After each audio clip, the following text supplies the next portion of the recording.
Hello दोस्तों, मैं राकेश चौधरी, आपका मैथमेटिक्स टीचर वेलकम करता हूं आपका सिंपली क्लासेस के यूट्यूब चैनल में। आज हम बात करेंगे चतुर्भुज मतलब क्वाड्रिलेटरल्स के बारे में। तो देखिएगा, पहले तो हम देखते हैं चतुर्भुज होता क्या है, फिर हम देखेंगे कितने तरह के होते हैं, फिर हम बात करेंगे उनकी प्रॉपर्टीज, उनकी गुणों के बारे में, और जो कुछ प्रमेय, कुछ थ्योरम्स होती है उनके बारे में। उसके बाद में हम बात करेंगे इनके क्वेश्चंस की, सवालों में। तो सबसे पहले हम बात करते हैं बेसिक चतुर्भुज जो होता है, मतलब बेसिक क्वाड्रिलेटरल्स की क्या क्या रिक्वायरमेंट्स होती है उनके बारे में।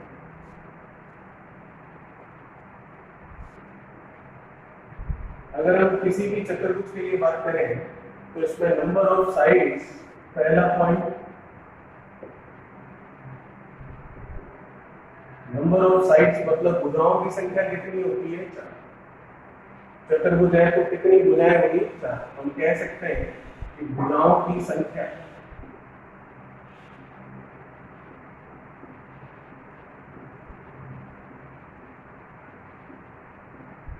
कितनी होगी? 4। दूसरा, ये किसी भी चतुर्भुज, किसी भी क्वाड्रिलेटरल के लिए बेसिक रिक्वायरमेंट्स है हमारे। दूसरा, टोटल ऑफ इंटरनल एंगल्स, अंतर कोणों का योगफल कितना होता है? 360 डिग्री।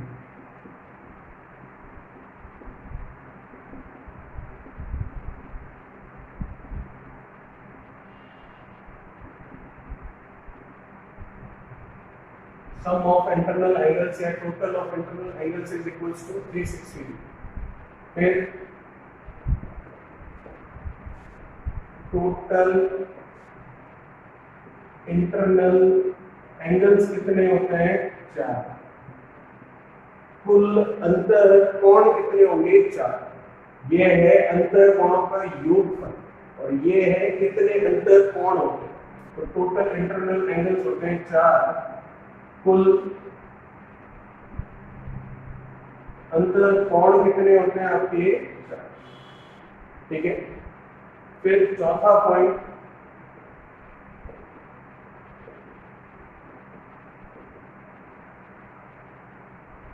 नंबर ऑफ डायगोनल्स की बात करें, वो कितने होते हैं? 2।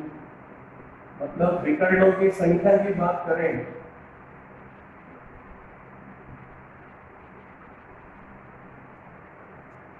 वो कितने होंगे आपके पास? ठीक है, सिंपल सा आप देख सकते हैं। नंबर ऑफ साइड्स मतलब भुजाओं की संख्या कितनी? 4। फिर टोटल ऑफ इंटरनल एंगल्स मतलब अंतःकोणों का योगफल कितना? 360 डिग्री। फिर टोटल इंटरनल एंगल्स, कुल अंतःकोण कितने? 4। और नंबर ऑफ डायगोनल्स मतलब विकर्ण की संख्या कितनी होती है? ये किसी भी चतुर्भुज के लिए हम कह सकते हैं कि चारों स्थितियां होना अति आवश्यक है। ठीक है, चलिए इसे देखिए, फिर आगे की बात करें।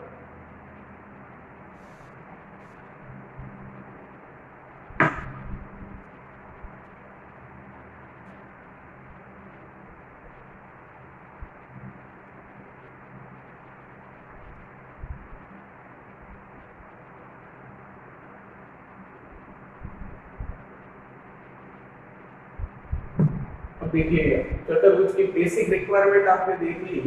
अब बात करते हैं चतुर्भुज कितने तरह का होता है उसके बारे में।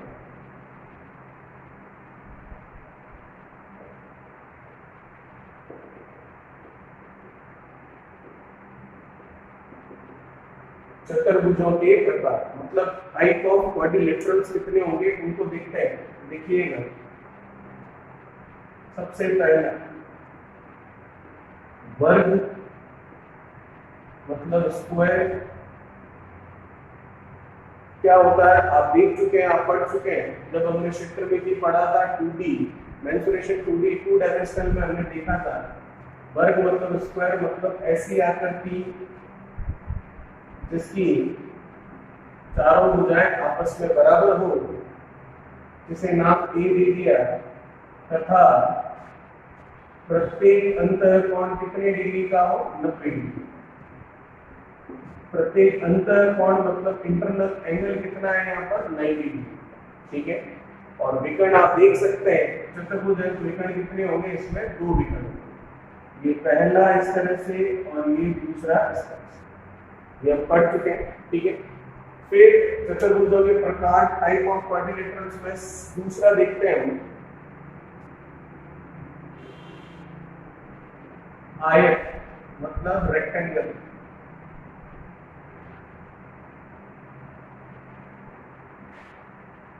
एक बात यहाँ पर और देखी जाती है और जो कि मैंने आपको बता भी रखी है कि ये जो आपके दोनों विकर्ण है, जैसे कि इसको नाम देते हैं हम क्या, P, Q, R और ये S, तो दोनों विकर्ण मतलब P R बराबर होगा किसके, Q S, ठीक है। अब बात करते हैं आयत रेक्टेंगल की, तो रेक्टेंगल के लिए, आयत के लिए हम देख सकते हैं आकृति बनती है इस तरह से जिसके आमने सामने की भुजाएं आपस में क्या हो, एक समान, नाम इसे भी दे दिया P, Q, R और S, ये दोनों बराबर और ये दोनों बराबर, और हर एक कोण कितने डिग्री का हो, 90 डिग्री, तो प्रत्येक कोण अंतर कोण 90 डिग्री का होगा। इंटरनल एंगल जो ईच एंड एवरी है वो क्या होगा, 90 डिग्री। अब विकर्ण आप देख सकते हैं, इसको नाम दिया हमने भुजा को L, तो ये भी L, ये B, तो ये भी B, L मतलब लंबाई, B मतलब चौड़ाई। विकर्णों की संख्या आप देख सकते हैं एक और विकर्ण दूसरा, इसका मतलब आयत रेक्टेंगल में भी दोनों विकर्ण आपस में बराबर होते हैं। P R बराबर क्या होगा, Q S। ये सारी चीजें हम पढ़कर आए हैं जब हमने पढ़ा था क्षेत्रमिति 2D मतलब मेंसुरेशन 2 डायमेंशनल, वहां पर। अब आप देख सकते हैं प्रत्येक कोण भी कितने डिग्री का हो गया यहाँ पर, 90। चलिए, तो वर्ग और आयत तो हमने डिटेल में पढ़ लिया है, क्या इनका परिमाप, क्या इनका क्षेत्रफल मतलब क्या इनका पेरीमीटर, क्या इनका एरिया और किस तरह से ये विकर्ण डायगोनल की वैल्यू निकलती है, वो सारा डिटेल में हम देख चुके हैं क्षेत्रमिति के अंदर। अब बात करते हैं, दो प्रकार हमने चतुर्भुजों के पढ़ लिए हैं, अब बात करते हैं तीसरा जो कि होता है आपका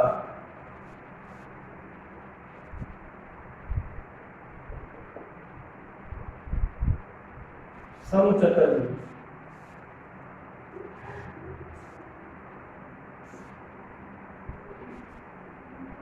जिसे हम रोमस कहते हैं। ये क्या होता है, इसको डिटेल में हम अब देखते हैं, क्योंकि इन दोनों की डिटेल हमने पढ़ी है क्षेत्रमिति में, तो वापस बताने की जरूरत नहीं है, बस एक बार आपको रफ आइडिया बता दिया दोनों के बारे में। और ज्यादा डिटेल में अगर आपको ये देखना है तो आप क्षेत्रमिति वाला जो वीडियो है 2D वाला, उसमें देख सकते हैं, आपको ये दोनों मिल जाएंगे। हम बात करेंगे जो तीसरा टाइप है समचतुर्भुज रोम्बस, उसके बारे में, तो इसे देखिए फिर समचतुर्भुज के बारे में पढ़ेंगे।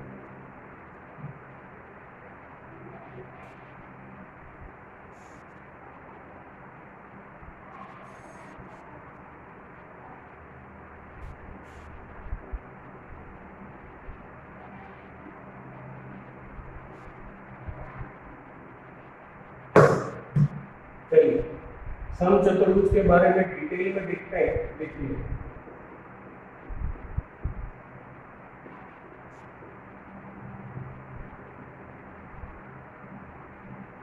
आकृति आप देख सकते हैं किस तरह की होती है, ऐसी आकृति जिसकी चारों भुजाएं आपस में एक समान है।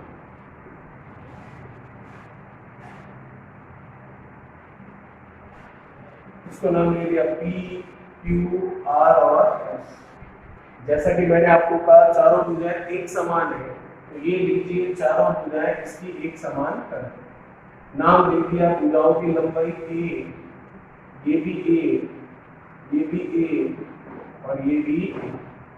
चारों भुजाओं की लंबाई एक समान होगी, ठीक है। तो चारों भुजाओं की लंबाई एक समान, तो वर्ग मतलब स्क्वायर में भी होती है, तो इसमें और इसमें फर्क इतना है कि वहां पर चारों अंतर कोण जो इंटरनल एंगल्स होते हैं वो चारों के चारों कितने डिग्री के होते हैं, हर एक कोण 90 डिग्री का, लेकिन यहाँ पर हर एक कोण 90 डिग्री का नहीं होगा।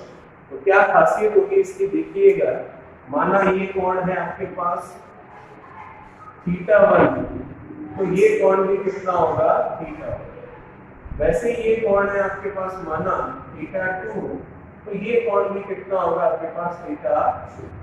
ठीक है, तो अब आप देख सकते हैं चतुर्भुज है, क्वाड्रिलेटरल है, तो नंबर ऑफ डायगोनल्स कितने होंगे 2, तो आपके पास विकर्ण कितने होंगे 2।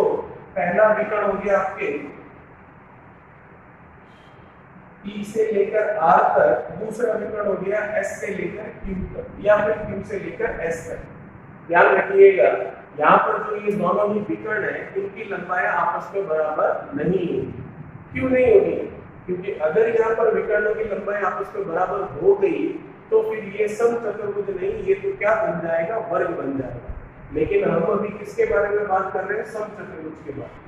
तो समचतुर्भुज की खासियत मतलब उसकी प्रॉपर्टी, उसके गुण आपको धीरे धीरे पता चल रहे होंगे।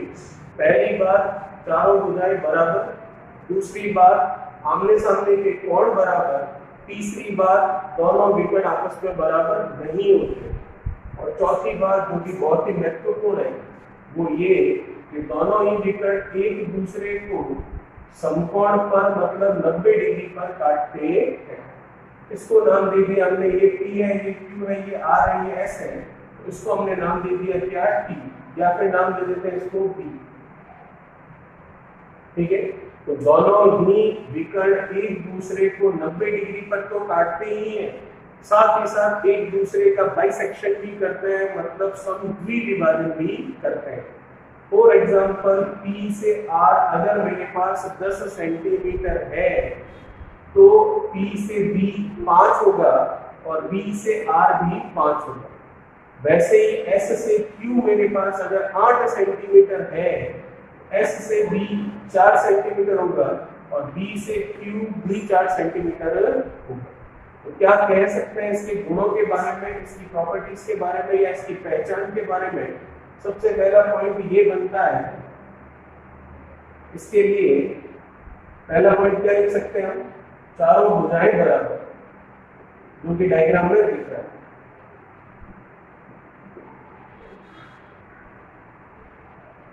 ठीक है, चारों भुजाएं तो वर्ग स्क्वायर में भी बराबर होती है, लेकिन वहां सिर्फ चारों भुजाएं बराबर और प्रत्येक अंतर कोण 90 डिग्री होता है। यहाँ पर इंटरनल एंगल प्रत्येक जो है वो 90 डिग्री नहीं होगा, तो क्या होगा उनके बारे में जानकारी। तो दूसरा पॉइंट बताता है आपको विपरीत कोण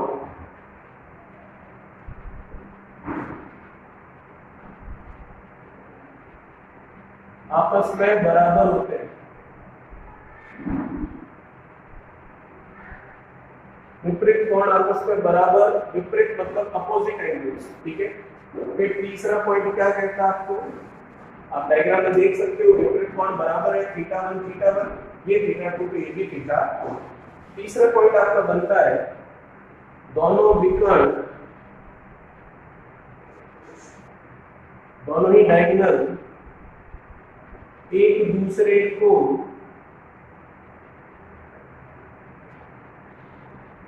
समकोण पर, समकोण मतलब राइट एंगल पर 90 डिग्री पर, समकोण पर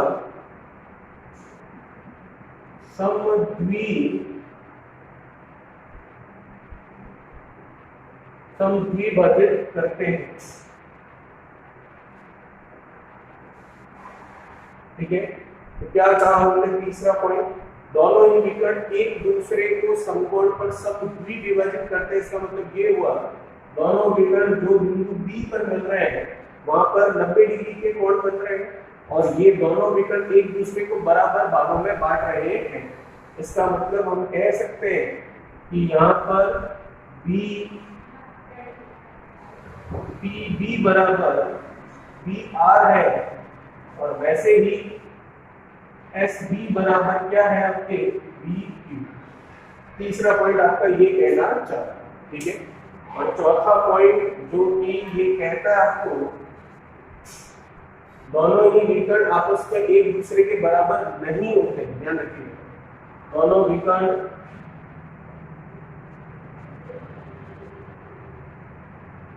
एक दूसरे के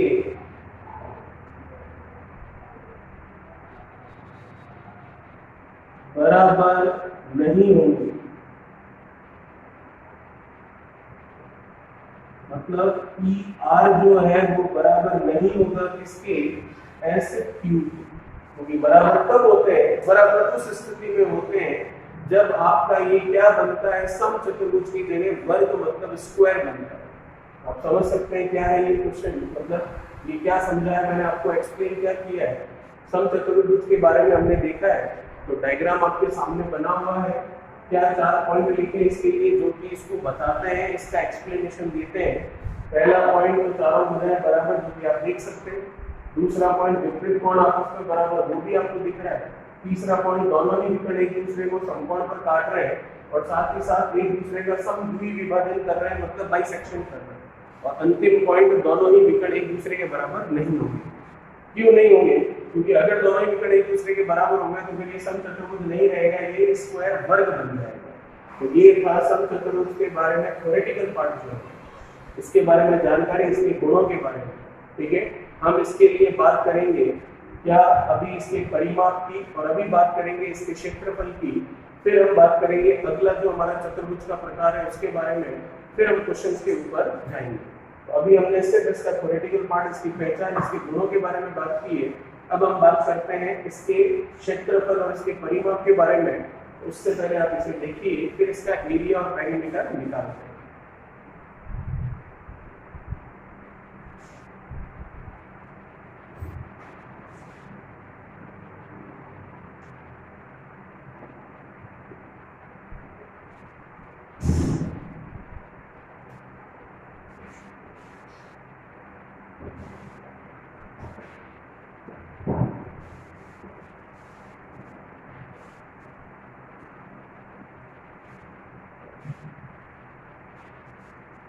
चतुर्भुजों के प्रकार में हम चल रहे हैं।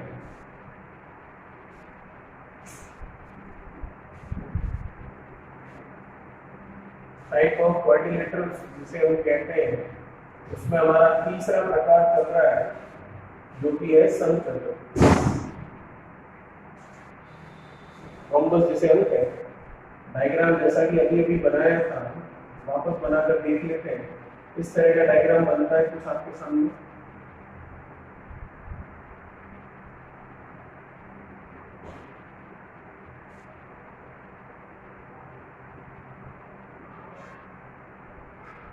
नाम दीजिए इसको कुछ भी, पी क्यू आर एस। ये हो गया इसका एक विकर्ण, ये हो गया इसका दूसरा विकर्ण, ये 90 डिग्री पर काट रहे हैं। ये हो गया इसकी भुजाओं की लंबाई। ठीक है, पहला विकर्ण है P से R, उसे दे दिया D1। दूसरा विकर्ण है S से Q, उसे नाम दे दिया D2।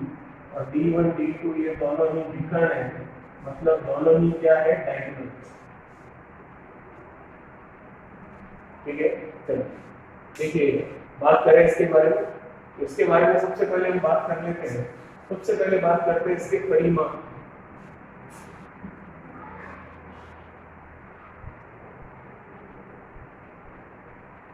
परिमाप मतलब इसके पेरीमीटर के बारे में बात करते हैं।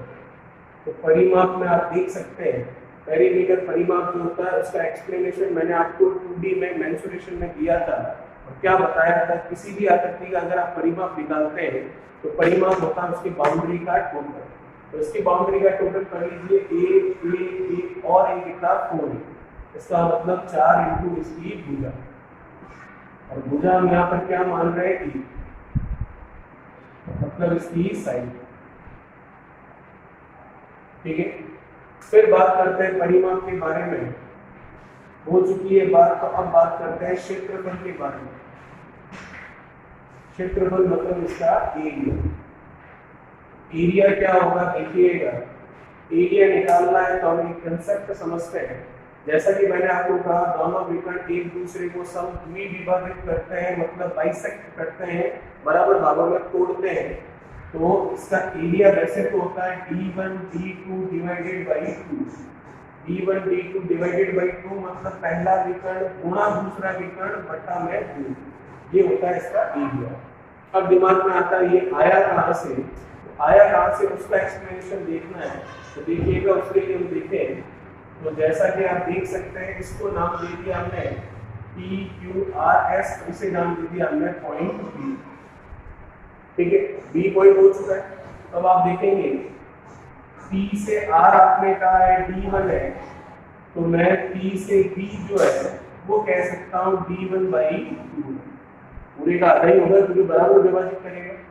वैसे एक चीज हमने और कही है यहीं पर कि S से Q जो है वो आप कह रहे हैं D2 है, S से B और B से Q बराबर है, तो B से Q है, इसका आधा मतलब D2/2, ठीक है। अब हम देखें ये जो P B Q त्रिभुज है, P B और Q त्रिभुज है, ये कौन सा त्रिभुज है?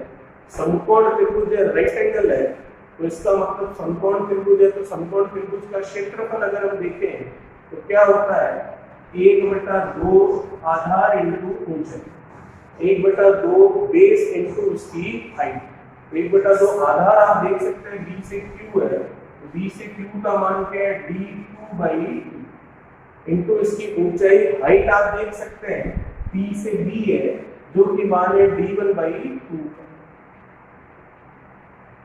2 ये आप देख सकते हैं 1/2 इसका मान निकला, तो ये आया इसकी वैल्यू। अब आप देखेंगे ये जो एरिया आया, ये जो क्षेत्रफल आया, ये केवल किसका आया? इस वाले त्रिभुज का। तो यह वाला त्रिभुज एक समकोण त्रिभुज है, तो इस एक समकोण त्रिभुज का क्षेत्रफल ये आया है। ऐसे आप कितने समकोण त्रिभुज देख पा रहे हैं? एक और है, एक और है, एक और है, तो टोटल कितने रेक्टेंगल है? इस तरह से रेक्टेंगल ट्रायंगल टोटल कितने? इस तरह से 4। चारों के चारों एक समान है, उसमें से एक का मान हमने निकाला 1/2 इंटू D2/2 इंटू D2/D1/2। तो एक रेक्टेंगल ट्रायंगल का मान निकला है एरिया का, तो ऐसे 4 रेक्टेंगल ट्रायंगल है, तो हमें तो इस पूरे का मान बताना है जो कि इन चारों रेक्टेंगल ट्रायंगल, चारों समकोणों के क्षेत्रफल के योगफल के बराबर हो जाएगा। इसका मतलब एक का मान 1/2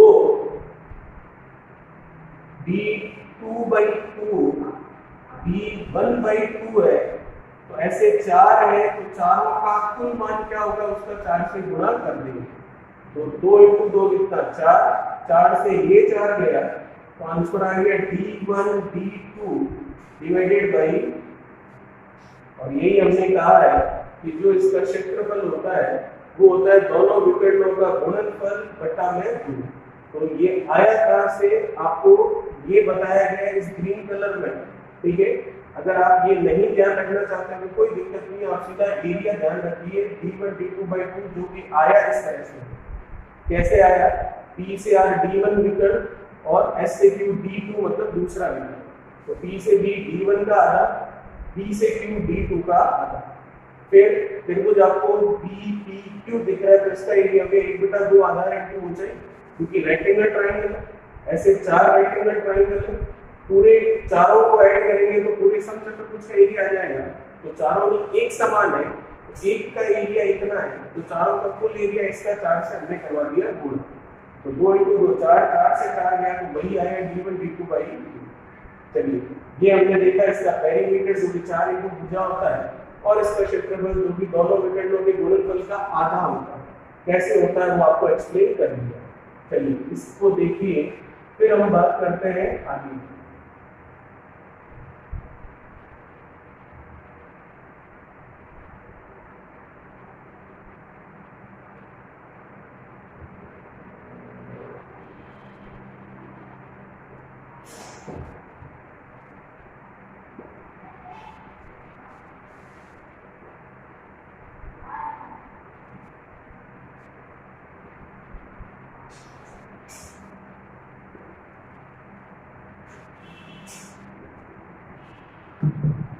चतुर्भुजों के प्रकार में 3 हम देख चुके हैं, वर्ग और आयत हम क्षेत्रमिति में समझ चुके हैं, अभी हमने समझा समचतुर्भुज। अब अगला हम देखते हैं चौथा,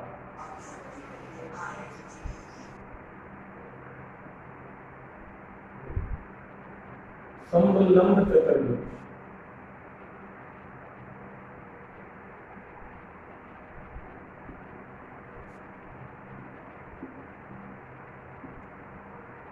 क्या होता है समलंब चतुर्भुज? पहले इसकी आकृति के बारे में पढ़ लेते हैं। इस तरह से जो बनने वाली आकृति होती है वह आपका कहलाती है समलंब चतुर्भुज। ठीक है, नाम दे दिया ए बी सी और डी।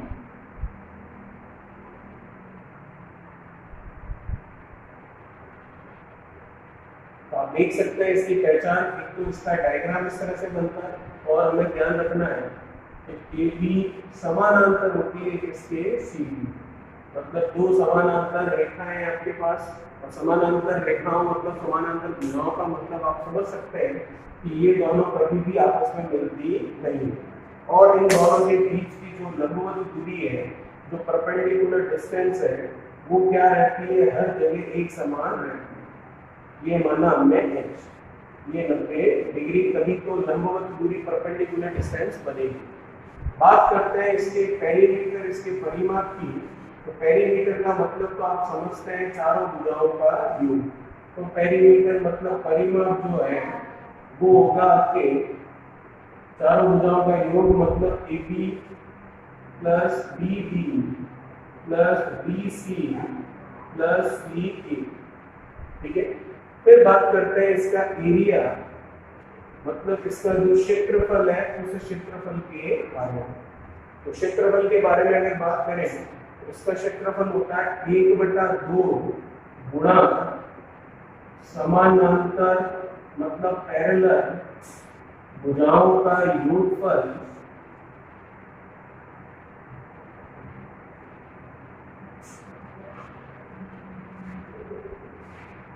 इसका एरिया, इसका क्षेत्रफल होता है 1/2 गुणा समानांतर भुजाओं का योगफल मतलब पैरेलल लाइंस जो है उनका सम मतलब उनका टोटल, गुणा समानांतर मतलब पैरेलल भुजाओं के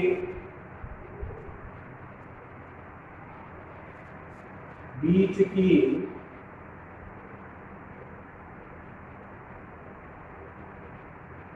लंबवत दूरी मतलब उनके बीच की परपेंडिकुलर डिस्टेंस।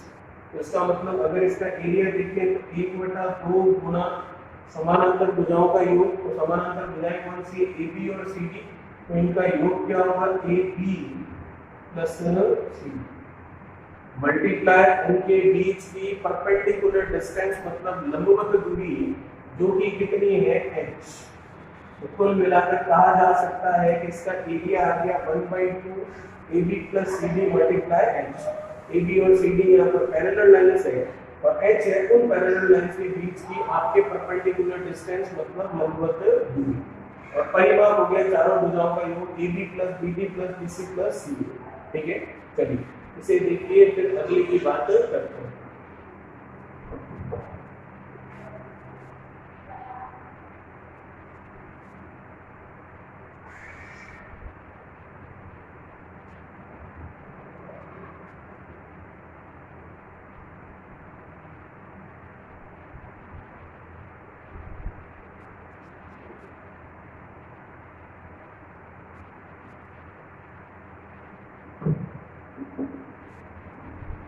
बात करते हैं अगला, देखिए ये अगला कौन सा आपका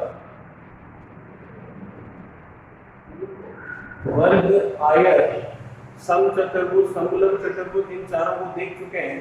अब पांचवा है हमारा समानांतर चतुर्भुज।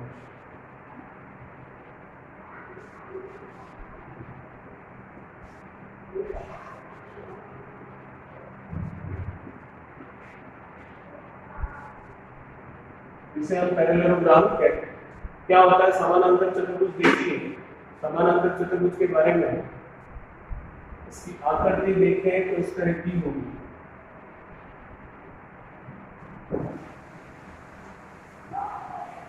नाम दिया इसको ए बी सी और डी।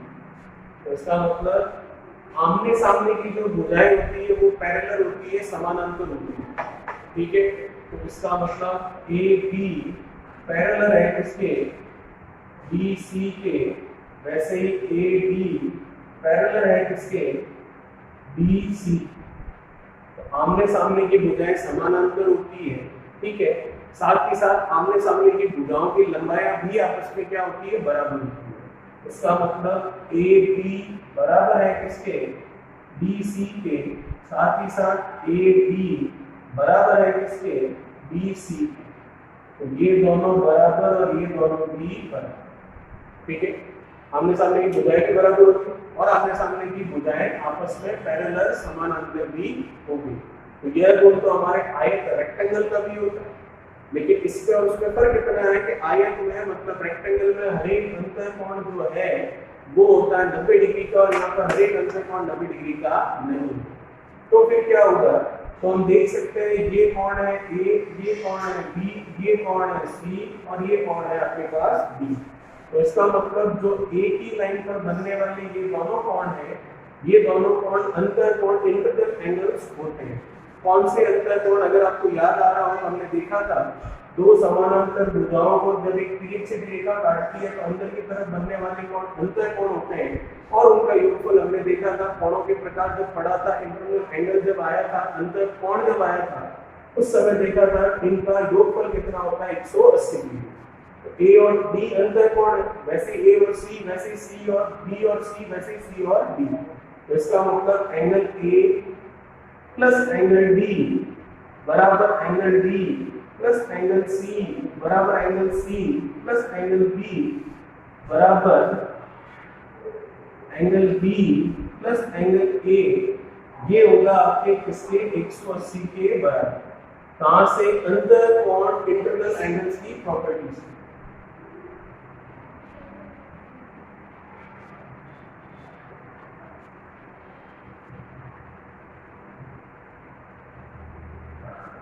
ठीक है, अंतःकोण दो समानांतर रेखा है, उनको काटने वाली तिरछी रेखा को अंदर की तरफ बनने वाले कोण अंतःकोण, और अंतःकोण का योगफल होता है 180 डिग्री। चलिए विकर्ण मैं देख सकता हूं। अच्छा, इसके लिए परिमाप देखें तो परिमाप क्या होगा, चारों भुजाओं का योगफल लिखने की जरूरत नहीं है, पता है। इसके लिए अगर मैं क्षेत्रफल की बात करूं तो क्षेत्रफल क्या होगा इसका, इसका एरिया अगर हम देखें तो इसका एरिया होता है आधार इंटू ऊंचाई। कौन सा आधार, चारों भुजाओं में से कोई भी एक भुजा, और ऊंचाई कौन सी, उस भुजा पर सामने वाले शीर्ष बिंदु वर्टेक्स पॉइंट। चलिए एरिया जैसा कि मैं कह रहा हूं आधार इंटू ऊंचाई है, आधार इंटू ऊंचाई का मतलब आधार होगा इन चारों भुजाओं में से कोई एक भुजा और ऊंचाई होगी उस भुजा के सामने वाले शीर्ष बिंदु से आने वाले लंब की लंबाई। तो भुजा हमने ले ली फॉर एग्जांपल, अभी के लिए चारों भुजाओं में से भुजा ली हमने कौन सी, BC, वो हमारा आधार हो गया। अब ऊंचाई क्या होगी, इसके सामने वाले शीर्ष बिंदु मतलब A से इस पर आने वाले लंब की लंबाई। तो ये आ रहा है इस पर लंब परपेंडिकुलर आ रहा है, जिसकी लंबाई, जिसकी लेंथ हमने मान ली h। तो आधार इंटू ऊंचाई मतलब BC, आधार भुजा हो गई BC हमारी, वो आधार हो गया, बेस हो गया, और ऊंचाई होगी क्या, इसके सामने वाले शीर्ष बिंदु से इस पर आने वाले लंब की लंबाई परपेंडिकुलर की लेंथ, जो कि हमने h मानी है। तो BC इंटू कितना हो गया h। अब देखिएगा ये डायग्राम आपके सामने बना हुआ है। यदि इस डायग्राम में एक कोई भी विकर्ण बना लूं मैं, चाहे वो A से C बना लूं या B से D बना लूं, तो मैंने बनाया A से C। आप देख सकते हैं A से C जैसे ही विकर्ण बनाया गया तो ये जो पूरा चतुर्भुज है ABCD, ये दो त्रिभुजों में विभाजित हो गया है। एक त्रिभुज है ABC और दूसरा त्रिभुज है AB और C। तो दोनों ही त्रिभुज आपस में क्या है, एक समान है, मतलब बराबर है। तो हम कह सकते हैं, ऐसा स्टेटमेंट हम दे सकते हैं, और वो ये कह सकते हैं हम कि ABCD जो चतुर्भुज है वो बराबर हो गया है त्रिभुज, ये हो गया चतुर्भुज का साइन, त्रिभुज ABC प्लस त्रिभुज ABC। इसका मतलब जब कभी DBCD समानांतर चतुर्भुज में दोनों विकर्णों में से एक विकर्ण बना दिया जाए, चाहे वो विकर्ण A से C बनाया हो या वो विकर्ण B से D बनाया हो, तो उस एक विकर्ण की वजह से पूरा समानांतर चतुर्भुज दो त्रिभुजों में टूट जाता है, और वो दोनों त्रिभुज भी आपस में क्या होते हैं, बराबर होते हैं। और लास्ट बात जो इसके बारे में ध्यान रखने लायक है वो बात ये है कि दोनों विकर्ण आपस में लंबाई में बराबर नहीं होते हैं। तो इसका मतलब एक पॉइंट ये भी निकलता है कि जो विकर्ण है आपका ए सी वो बराबर नहीं होगा किसके बी डी, क्योंकि अगर इनके विकर्ण बराबर हो गए, अगर इनकी लेंथ ऑफ डायगोनल इक्वल हो गई दोनों की, तो फिर ये समानांतर चतुर्भुज नहीं रहेगा, ये आयत रेक्टेंगल बन जाएगा। ठीक है, सिंपल था। वापस देख लेते हैं एक बार सब कुछ जो भी हमने देखा एक एक करके। तो देखिएगा क्या बातें की हमने। समानांतर चतुर्भुज के बारे में पढ़ रहे थे। तो सबसे पहली बात, आमने सामने की भुजाएं पैरेलल होनी चाहिए, मतलब समानांतर होनी चाहिए। दूसरी बात, आमने सामने वाली भुजाओं की लंबाइयां आपस में क्या होनी चाहिए, बराबर होनी चाहिए। तीसरी बात, इनके अंतर कोण जो होते हैं उनका योगफल हमेशा 180 डिग्री होता है, हमें पता है। तो अंतर कोण इंटरनल एंगल वाला जो गुण है, जो प्रॉपर्टी है, कहाँ मैच कर रहा है। तो आप देख सकते हो AB और BC आपस में समानांतर है, इनको काटने वाली तिरछी सीधी रेखा AB है। तो जब दो समानांतर रेखाओं को एक तिरछी सीधी रेखा काटती है, तो दो समानांतर रेखाओं को एक तिरछी सीधी रेखा जिस समय कट करती है, अंदर की तरफ बनने वाले कोण जो होते हैं वह कोण अंतर कोण होते हैं और उनका योगफल कितना होता है, 180 डिग्री।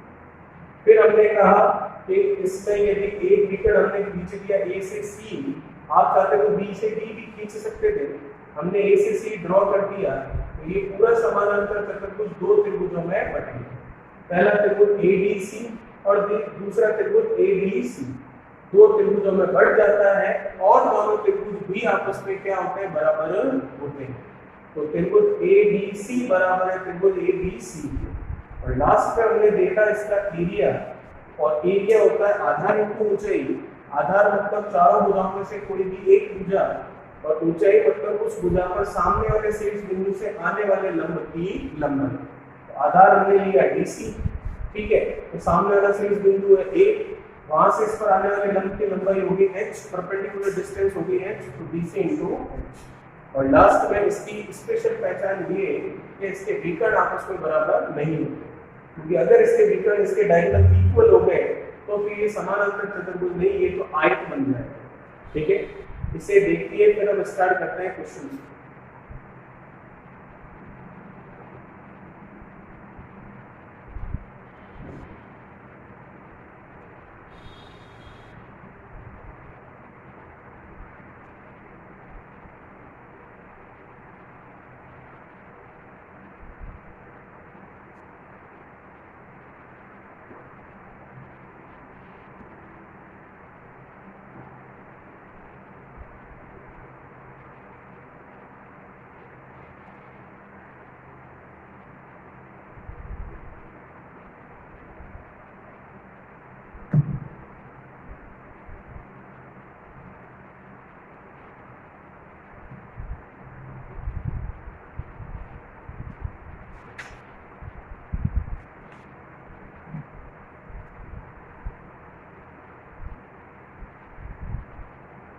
चलिए क्वेश्चंस के बारे में बात करते हैं। देखिएगा इसके क्वेश्चन।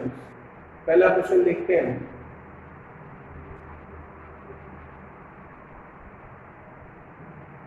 क्या कह रहा है पहला सवाल? देखिए, डायग्राम दे रखा आपको इस तरह से।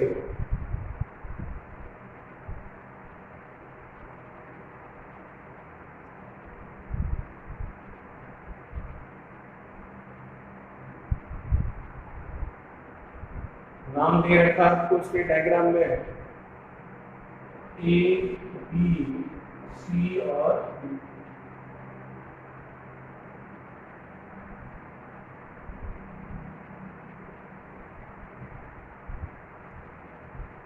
ये पॉइंट दे दिया इन्होंने को। फिर आपको कह रहा है कि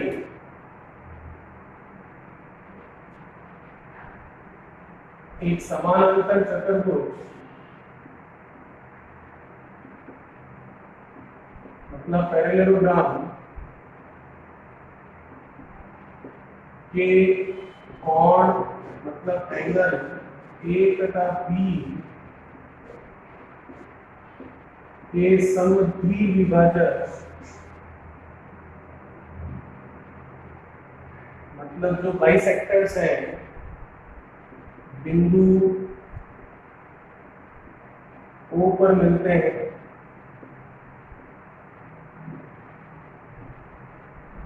ठीक है, तो आपको बताना है एंगल AOB जो है उसका मान कितना। आप समझ सकते हैं, डायग्राम आपके सामने बना रखा है।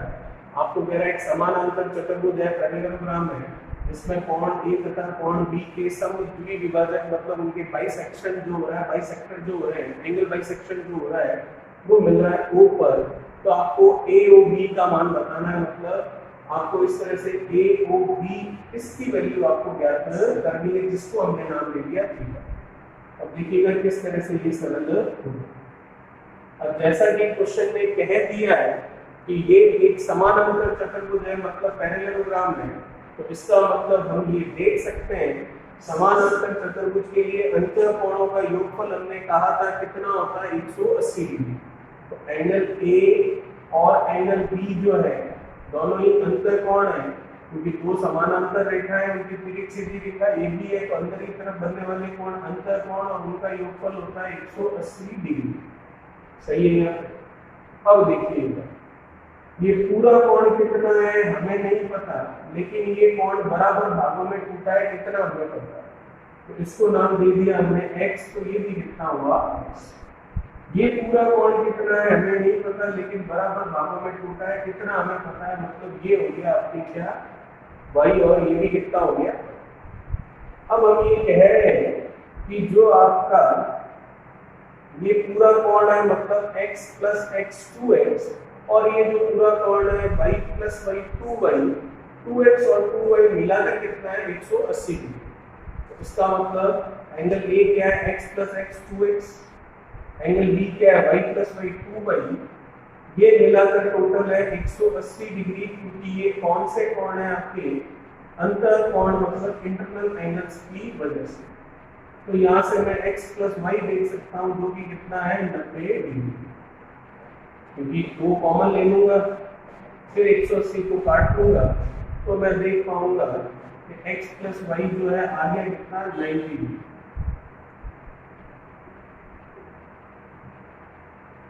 ठीक है, चलिए x प्लस y का मान 90 डिग्री आ चुका। अब आपके सामने एक त्रिभुज नजर आ रहा है आपको, त्रिभुज मतलब ट्रायंगल OAB, तो त्रिभुज के अंतर कोणों का योगफल हमें पता है कितना होता है 180 डिग्री होता है। त्रिभुज में तीन कोण होते हैं, तीन में से 1 2 और ये तीन हो गए, तो इन तीनों का योगफल कितना होगा 180। तो मैं कह सकता हूँ x plus y plus theta बराबर होगा 180। x प्लस y मुझे पता है कितना है मेरे पास 90, तो ये लिख दिया मैंने यहाँ पर 90, ये थीटा बराबर में 180, तो थीटा का मान आ गया 180 माइनस 90 मतलब कितना 90।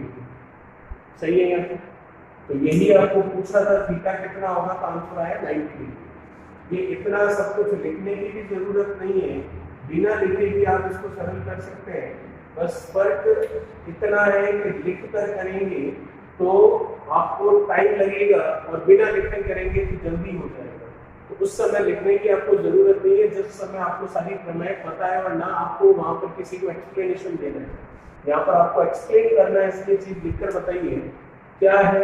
वापस देख लेते हैं इसको, समानांतर चतुर्भुज है ये कह रहा है, तो इसका मतलब A और B अंतर कोण हुए, इनका टोटल होगा 180 डिग्री।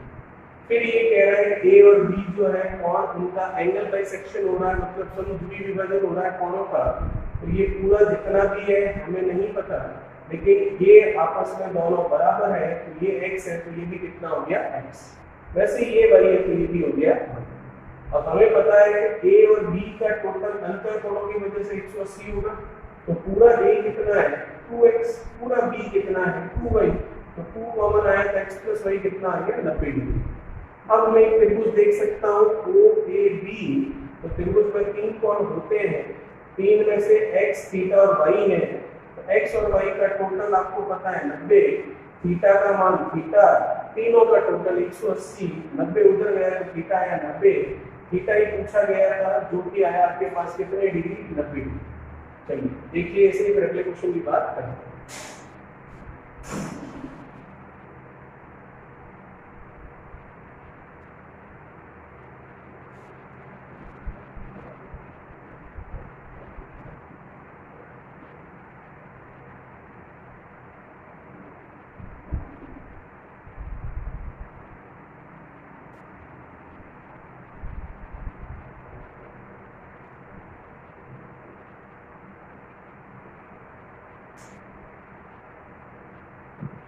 क्या कह रहा है अगला क्वेश्चन देखिए।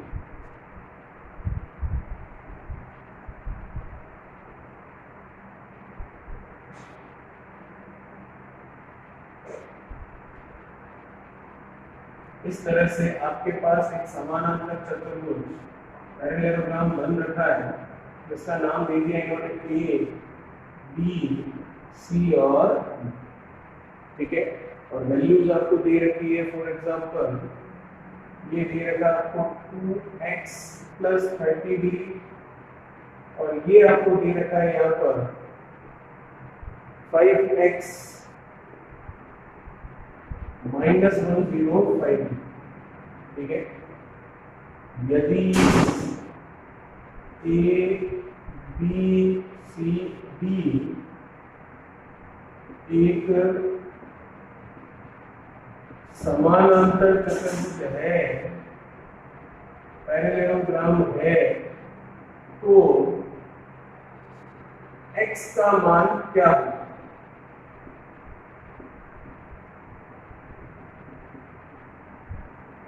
आपको पूछ रहा है x की वैल्यू क्या होगी और x का है वो डायग्राम में आप देख पा रहे हैं। तो देखिएगा जैसा कि आप देख सकते हैं यहाँ पर ए बी सी डी एक पैरेललोग्राम दे रखा है और आपको कोण बी और कोण डी का मान दे रखा है x की फॉर्म में और आपको पूछ रहा है x की वैल्यू क्या होगी। इधर देखिए जैसा कि अभी हमने एक कंसेप्ट लगाया था अंतर कोणों वाला, तो वही कंसेप्ट हम लगाकर अगर देखें तो हम देख सकते हैं कि कोण ए और कोण बी अंतर कोण, वैसे ही कोण बी और कोण सी भी अंतर कोण है, वैसे ही कोण सी और कोण डी भी अंतर कोण है और कोण डी और कोण ए भी अंतर कोण। क्यों है? क्योंकि ये दोनों समानांतर हो गए और ये तिरछी सीधी रेखा होगी, तो समानांतर रेखाओं को जब तिरछी सीधी रेखा काटती है तो अंदर की तरफ बनने वाले कोण अंतर कोण होते हैं और उनका योगफल कितना होता है? 180 डिग्री होता है, ठीक है। तो ये कह रहा है कि एबीसीडी एक समानांतर चतुर्भुज है तो हमारे ये कोण अंतर कोण है, तो ये कोण है आपका कौन सा? सी, ठीक है। चलिए तो इसका मतलब मैं कह सकता हूं कोण बी प्लस कोण सी किसके बराबर होगा? 180 के अंतर कोण के गुण से। वैसे ही मैं कह सकता हूं कि कोण सी और कोण डी ये भी अंतर कोण है, तो ये भी किसके बराबर होंगे? 180 डिग्री। तो इसका मतलब अब ये कहा जा सकता है कि कोण बी प्लस कोण सी बराबर है कोण सी प्लस कोण डी, क्योंकि ये भी 180 है ये भी 180 है, इसका मतलब ये BC बराबर CD के होगा। तो ये B की वैल्यू आपको पता है, C की वैल्यू C है, C की वैल्यू C ही मान रखी है, D की वैल्यू आपको पता है तो वैल्यू हम रख लेते हैं। तो आप देख सकते हैं ये प्लस C है, उधर जाएगा पक्षांतरण होगा तो माइनस का C होगा। इसका मतलब अगर C का मान 40 डिग्री है तो इधर भी 40 डिग्री उधर भी 40 डिग्री, ये 40 डिग्री उधर गया तो माइनस का हुआ तो 40 डिग्री माइनस 40 डिग्री कितना हो गया? 0। इसका मतलब C और C कितना हो गया? जुड़ने पर 0। कैसे जुड़ने पर? जब इसका पक्षांतरण होगा तो उधर जाकर ये धनात्मक की जगह ऋणात्मक बनेगा तब कितना हो जाएगा? 0। चलिए B की वैल्यू हम देख सकते हैं 2x प्लस कितनी है? 30। तो B की वैल्यू हम देख पा रहे हैं 2x प्लस कितनी है? 30 डिग्री। C उधर गया तो C माइनस C ये तो 0 हो गया बराबर D की वैल्यू हम देख पा रहे हैं 5x माइनस कितनी है? 105। हमें वैल्यू किसकी निकालनी है? यहाँ पर वैल्यू निकालनी है x की। तो x की वैल्यू तो हम निकल गई। अब तो सिंपल सा सरलीकरण सिंप्लीफिकेशन का काम है। ये 5x है, ये 2x है, उधर जाएगा तो 5x में से 2x हम लेस करेंगे तो 5x माइनस 2x करेंगे तो 5x minus 2x equals to में हो जाएगा 3x। फिर ये 105 डिग्री माइनस का है, इधर आएगा तो प्लस का होगा तो 30 में 105 जुड़ेगा तो कितना होगा? 135 डिग्री। हमें मान किसका निकालना? x का। तो 3 गुणा में है उसका इधर भाग देना। 3 से गया पहले कितनी बार? 4 बार, फिर 1 लगा तो फिर 3 से गया कितनी बार? 5 बार। तो इसका मतलब x का मान आ गया आपके पास कितना? 45 डिग्री, ठीक है। सिंपल था। इस तरीके से वापस देख लेते हैं। ABCD आपको एक समानांतर चतुर्भुज दे रखा है, फिर आपको कह रहा है x का मान क्या होगा। तो पैरेललोग्राम समानांतर चतुर्भुज के लिए गुण हमें पता है, और वह गुण क्या होता है कि अंतःकोणों का योगफल कितना होता है 180। तो BC का टोटल और CD का टोटल 180 होगा, मतलब B + C 180 होगा और C + D भी 180 होगा, वो हमने लिखा। तो इसका मतलब BC = CD है, तो BC = CD लिखा। C इधर आएगा ऋणात्मक होगा, तो C ये इधर आने पर -C कितना हो गया 0। B की वैल्यू है रखी, सरलीकरण किया और x का मान आया कितना 45 डिग्री। तो ये बिना लिखे भी हम आसानी से कर सकते थे, लेकिन लिखा इसलिए गया ताकि समझ में सबको आ जाए। चलिए देखिए इसे, फिर बात करते हैं अगली।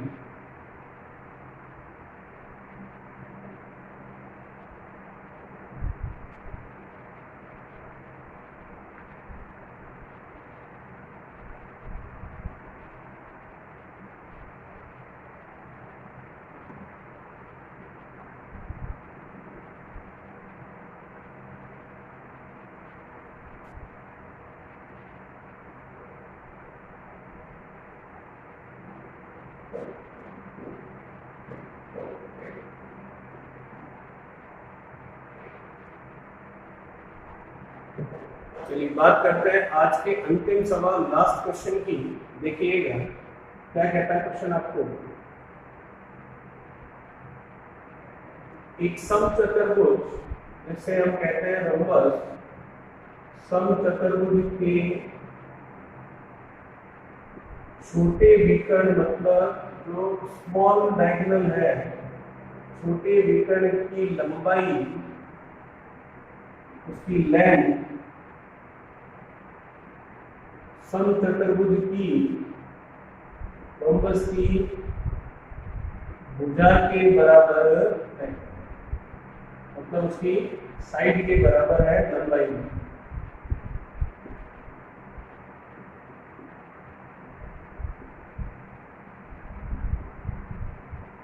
तो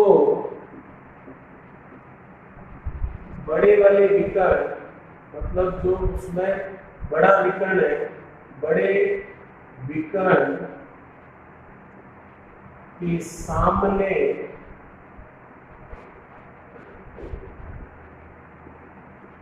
स्थित कोण का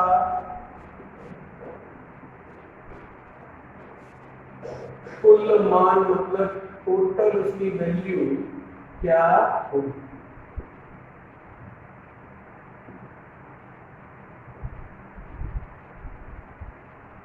देखिएगा क्वेश्चन क्या है, समझते हैं। एक समचतुर्भुज है, मतलब एक रोम्बस है, मतलब जिसकी चारों भुजाएं बराबर होती है और आमने सामने के कोण बराबर होते हैं, और दोनों ही विकर्ण एक दूसरे को समकोण पर, राइट एंगल पर बाइसेक्ट करते हैं, मतलब समद्विभाजित करते हैं। ठीक है, एक समचतुर्भुज दे रखा है, तो पहले हम समचतुर्भुज बना लेते हैं किस तरह से बनेगी।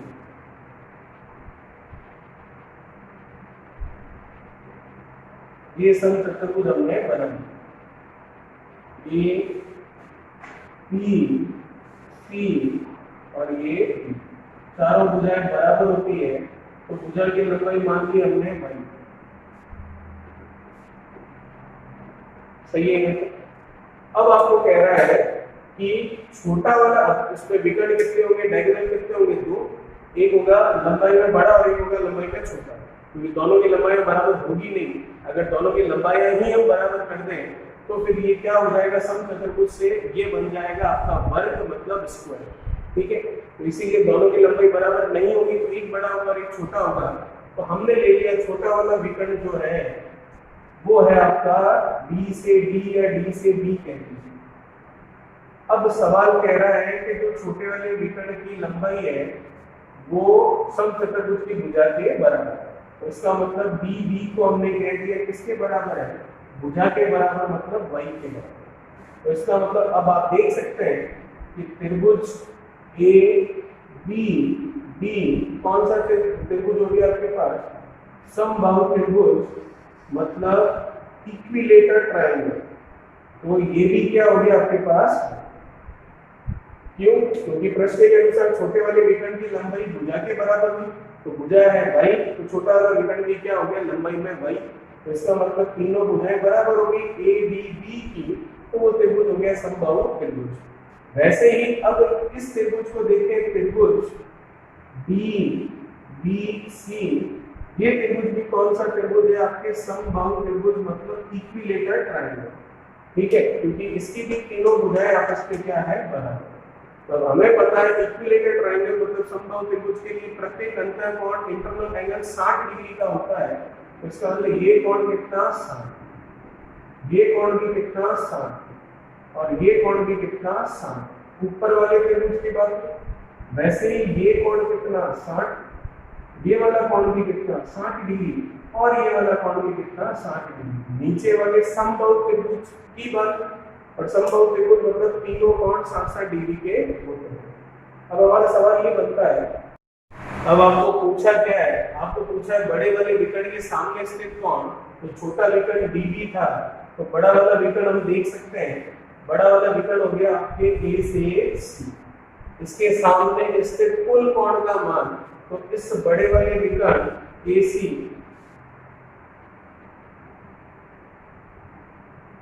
उसके सामने स्थित कोण BB है, और उसके सामने स्थित कोण DB है, और दोनों ही बराबर होते हैं समचतुर्भुज के प्रॉपर्टी गुण के हिसाब से। और B या D किसी का भी मान निकाल लो, B निकालोगे तो 60 और 60 120, D निकालोगे तो भी 60 और 60 कितना, 120। तो कुल मिलाकर जो हमारे प्रश्न का आंसर था वो आ गया 120 डिग्री, ठीक है। तो क्या था, समचतुर्भुज ABCD माना, भुजा y मानी, चारों बराबर हुई, छोटा वाला विकर्ण D से B माना जिसकी लंबाई भी y हुई, इस DB विकर्ण की वजह से ऊपर और नीचे एक एक त्रिभुज बने, और त्रिभुज B कौन सा, तीनों भुजाएं बराबर वाला, मतलब समबाहु त्रिभुज इक्विलेटरल ट्रायंगल, तो हर एक कोण 60 डिग्री आया, ऊपर वाले त्रिभुज में भी और नीचे वाले त्रिभुज में भी। और बड़ा वाला विकर्ण A से C हुआ, इसके सामने स्थित कोण DB है और DB है, हमें पूछा है बड़े वाले विकर्ण के सामने स्थित कोण का कुल मान, तो 60 और 60 इधर से देखो तो भी 120, 60 और 60 जोड़कर इधर से देखो तो भी 120। तो ये था हमारा आज का चतुर्भुज के बारे में, उसका थ्योरेटिकल पार्ट और कुछ क्वेश्चंस। कल हम बात करेंगे इसके और क्वेश्चंस के बारे में। तो आई होप आपके लिए यूजफुल रहा होगा। Thank you so much.